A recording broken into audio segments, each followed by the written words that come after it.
Daniel had lived on the edge of the Arizona frontier long enough to know the difference between ordinary danger and the kind that turned a quiet evening into a nightmare. He had been finishing his chores near the ranch house when distant screams cut through the wind. At first he thought it was a coyote, or maybe a wildcat. But the sound carried fear that no animal could make. Then he saw smoke rising from the far ridge. Without thinking twice, he grabbed his horse and rode hard toward it. He expected trouble among settlers, but as he got closer, he realized the screams were coming from the direction of a small Apache camp he had seen earlier in the season. Daniel slowed his horse, unsure of what he might find, but he kept going. When he reached the clearing, his breath caught in his chest. The camp was in chaos. Several shelters were burning. People were running for safety. And shadows of armed raiders moved between the flames. Daniel did not understand why anyone would attack this peaceful group. He had passed by the camp many times and never had trouble with them. But the raiders didn't care. They rushed through the camp, shouting and swinging weapons, trying to cause as much fear as possible. Daniel dismounted and kept to the shadows. He didn't know what he could do alone. But he couldn't turn away, especially when he heard a girl screaming nearby. He followed the sound and found her trapped between a burning shelter and two raiders who were getting closer. She looked about Daniel's age, maybe a little younger, with long dark hair and a face covered in ash and fear. Her leg was bleeding, and she couldn't stand. The raiders were only a few steps away. Daniel didn't stop to think. He rushed forward, grabbed the girl in his arms, and ran in the opposite direction. She was light, trembling, and barely conscious. The raiders shouted when they saw him but didn't follow long. They were too busy looting the rest of the camp. Daniel carried her across a field and into the forest, moving as quietly as he could. He stopped only when he felt sure no one was following. The girl looked up at him with wide, frightened eyes. She didn't seem to understand English well, but she clung to his shirt with desperate strength. "It's all right," Daniel whispered, trying to keep his voice calm. "You're safe with me." She didn't answer, but the fear in her grip slowly softened. Daniel knew he couldn't take her back to his ranch. People were already tense about the attacks, and they might assume things that weren't true. He needed a place where she could rest without being seen. He remembered an old line cabin his uncle had used years ago. It was abandoned but still standing, hidden near a rocky stream. Daniel walked for nearly an hour, carrying her the whole way. Her injury made it too painful for her to walk, and he didn't want to force her. When he finally reached the cabin, he kicked the door open gently and laid her on the narrow bed inside.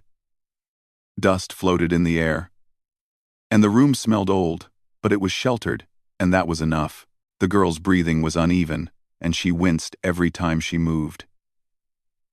Daniel found a bucket, filled it with water from the stream, and cleaned her wounded leg as carefully as possible. She watched him with cautious eyes. When the cold water touched her skin, she gasped softly but didn't pull away. She seemed to understand that he was trying to help her. Daniel tied strips of clean cloth around her injury. She whispered something in her language, too soft for him to understand. Then, she tried again in broken English. "You help? Me?" "Yes," Daniel said. "I won't let anything happen to you." Her eyes softened. She lowered her head, exhausted, and rested it against the wall. Daniel gave her water, and the last piece of bread he had in his bag. She accepted it with both hands, as if she had not eaten in many hours. When she finished, she leaned back on the bed and closed her eyes. The night grew cold quickly. Daniel added wood to the small stove, but the heat wasn't enough to warm the whole cabin. The girl shivered under the thin blanket, curling into herself. Daniel didn't know what to do. There was only one bed, and the floor was too cold for her injured body. He sat on the floor beside the bed, close enough for her to feel his presence but not too close. He wanted her to feel safe, not scared. After a moment, she opened her eyes halfway and looked at him. She moved a little to the side of the bed and tapped the empty space beside her, shaking her head slightly at the cold air. Daniel hesitated. He didn't want her to think he expected anything. But she wasn't asking for anything except warmth and safety. Her eyes, still tired and full of fear, told him she didn't want to be alone. He slowly climbed onto the bed, making sure to stay on the edge. She didn't speak, but she relaxed slightly as soon as he lay down. She scooted closer, not touching him at first, but close enough that the shared warmth made the shivering ease. The cabin fell quiet, except for the crackling fire. Hours passed. At one point, the girl pulled the blanket around both of them and rested her head lightly against Daniel's arm. Not in a romantic way, but like someone who had been terrified for too long and finally found a safe place to breathe. Daniel kept still, afraid to startle her or make her uncomfortable. Her trust felt fragile, like something he needed to protect. Eventually she whispered her name, her voice barely above a breath. "Nalin." Daniel repeated it softly. It was the first moment he felt the world shift around him. She wasn't just someone he had rescued. She was a person who had lost everything in a single night, and yet she trusted him enough to sleep at his side. When morning came, Daniel woke first. Nalin was still resting, her breathing calm now, her hand lightly holding his sleeve. He gently slipped out of the bed and stepped outside. The forest was quiet, but the smoke from the destroyed camp still drifted faintly in the distance. The raiders might return. Nalin's tribe might come searching. Settlers might see him with her and misunderstand. Every direction carried risk. But when he went back inside, Nalin looked at him with soft, trusting eyes. She didn't want to leave the cabin. She didn't want to be alone. When she tried to move, pain shot through her injured leg. Daniel helped her sit up, and she held his arm tightly, refusing to let go. He realized something important.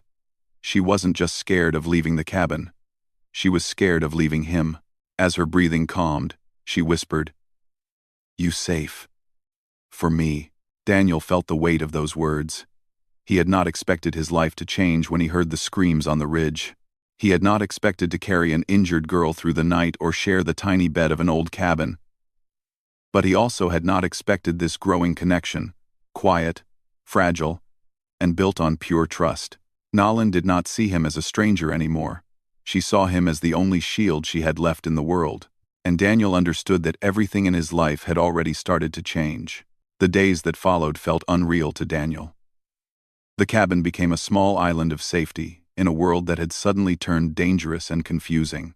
Every morning he woke to the soft sound of Nalin breathing beside him, her hand often resting lightly on his arm or sleeve. She didn't cling out of romance or anything improper, she simply felt safe near him. And Daniel didn't want to take that comfort away from her. Her trust was something rare, something he didn't want to break. He always woke first. He would step outside to check the trail, the forest, and the stream to make sure no one was nearby. Then he would return quietly so she didn't wake up alone. Each time he came back inside, she always looked relieved to see him. Even when she tried to hide it, he could see the fear in her eyes whenever he wasn't near. Her leg was healing, but she still couldn't walk without pain. Daniel made small meals from whatever supplies he could gather, water from the stream, simple bread, berries, and sometimes a rabbit he caught in a snare. Nalin accepted everything with quiet gratitude, often helping as much as she could. She used her hands to gesture things she couldn't express in English. And little by little, her fear softened. One morning, after eating, she pointed to a cup, then to the stove, then to the words Daniel had been trying to teach her. "Hot," Daniel said, lifting the cup so she could see. She repeated it carefully. "Hot." He smiled. She smiled back, a small, warm smile that made the tiny cabin feel brighter than the morning sun. She tapped her chest and said, "Nalin." Then she tapped his chest and waited. "Daniel," he answered. She repeated his name softly, as if trying to memorize it. Their days became a slow rhythm of healing and learning. Daniel taught her simple English words using objects in the cabin. Cup, blanket, stove, window. Nalin taught him words from her own language, laughing gently whenever he mispronounced something. She corrected him patiently, tapping her fingers on the bed to break the words down. In return, she shared little stories from her world. She explained with gestures and broken English how her people believed the land had a spirit that watched over them. She told him the names of certain birds and plants, moving her hands like wings when she didn't know the English word. Daniel found himself listening closely, drawn in by the calm way she spoke, even when the words came slowly. Sometimes she asked about his world too. She pointed to the horizon and said, "Your people? Far?" Daniel nodded. "My home is on the other side of the valley. But I don't think it's safe to go there yet." Nalin understood. She lowered her eyes and touched her injured leg gently. Then she placed her hand over his heart. A gesture from her culture that meant trust. Daniel didn't fully understand it at first, but he felt the meaning. As the days passed, her strength grew. She could stand with support, though walking was still difficult. Each time she tried, she held onto Daniel's arm, gripping tightly as pain shot through her leg. He guided her slowly across the cabin, step by step, speaking gently so she didn't get scared. She always looked up at him afterward, breathing hard, but proud of her progress. At night, the cold returned. There was still only one bed, and the nights were long and freezing. Every evening, Daniel tried to offer her the bed while he slept on the floor, but she shook her head firmly each time. She didn't want him far away. She seemed frightened by the idea of being alone in the dark, and Daniel didn't want to force her into a fear she wasn't ready for. So they shared the small space, always careful, always respectful, wrapped in the same blanket for warmth. The silence of the nights changed too. Sometimes she asked questions in her soft, hesitant English. Other times she simply whispered things in her language, trusting that he didn't need to understand the words to understand her feelings. One night, when the wind howled outside and the cabin creaked with cold, Nalin spoke quietly. "You find me when fire, danger," she said slowly. "We'd joined to fording, activide. We fording tenity, with fire wide, on the fording. Why you help?" Daniel thought about it. He could have run. He could have stayed safe at the ranch. But leaving her there would have haunted him forever. "Because you needed someone," he said softly. "And I couldn't leave you there."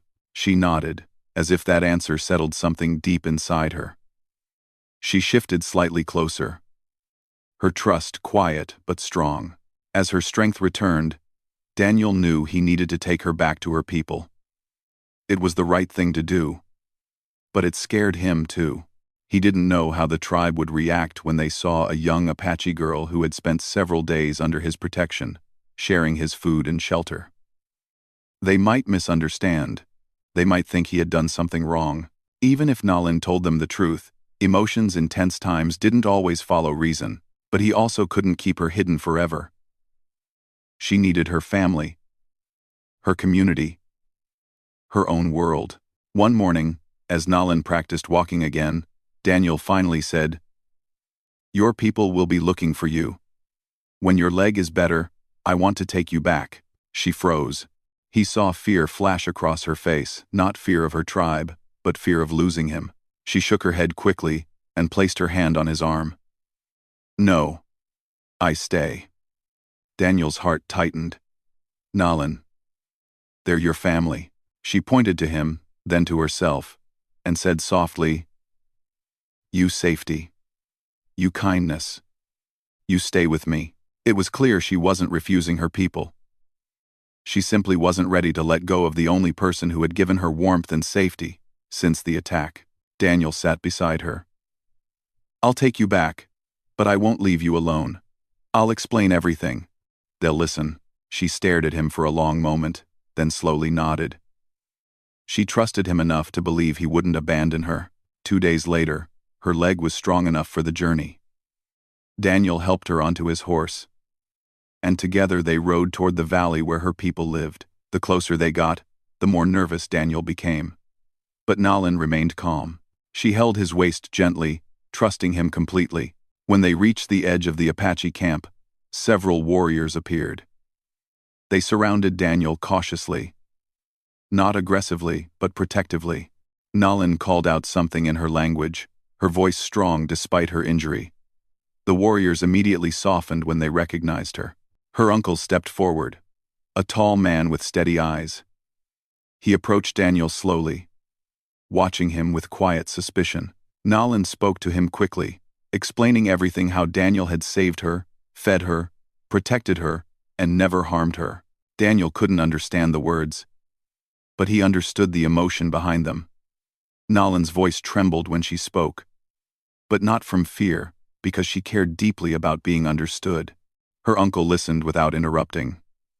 When she finished, he looked at Daniel for a long time. Then he placed his hand over his own heart, a gesture of respect in his culture. Daniel didn't know what to say. He just nodded slowly, but something unexpected happened next.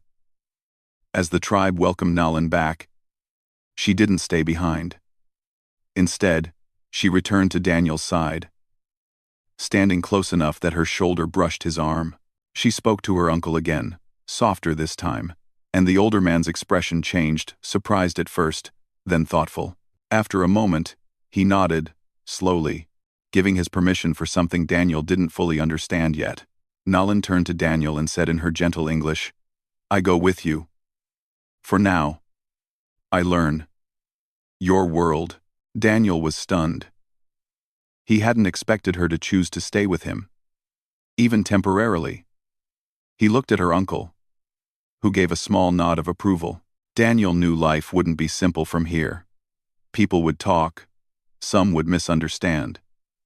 But when Nolan placed her hand on his arm again, calm and confident, he felt a new kind of strength rise inside him. He had saved her life, but somewhere along the way, she had changed his life too. They walked away from the camp together, side by side, stepping into a future neither of them had planned, but both of them were ready to face.